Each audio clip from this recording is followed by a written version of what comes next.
보통 병원이 마케팅을 시작하면 가장 궁금한 것 중에 하나는 이 마케팅이 효과가 나고 있는지 없는지 이것이 가장 궁금할 것 같은데요. 궁금해만 하시고 이것을 확인해 보려고 들지 않으시는 경우가 많으세요.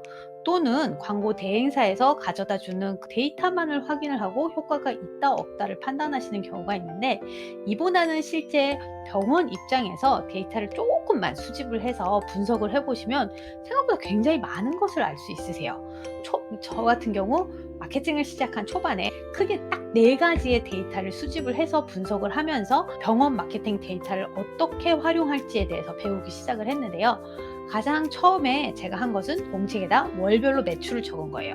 1 월에는 매출이 예를 들어 1,000만 원, 2 월에는 2,000만 원, 3 월에는 3,300만 원, 이런 식으로 달달이 매출을 적고 그 옆에다가는 신안수를 적었어요.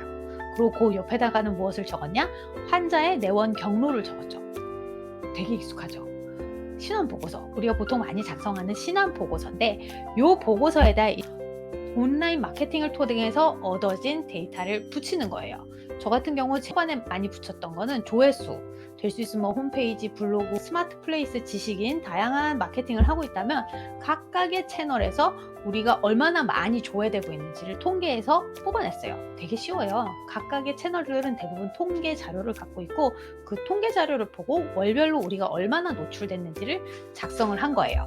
요렇게 4가지만 작성을 해 놔도 실제 굉장히 다양한 걸 알 수 있거든요. 뭐 예를 들어서 1 월에 매출이 5,000만 원이 나왔다고 가정을 할게요.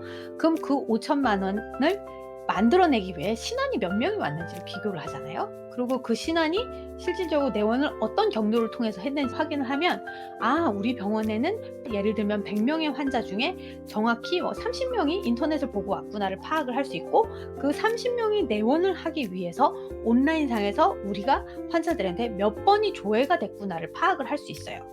그러면은 몇 번이 조회됐을 때 몇 명의 환자가 와서 매출을 만들어냈는지가 산수를 해볼 수 있잖아요.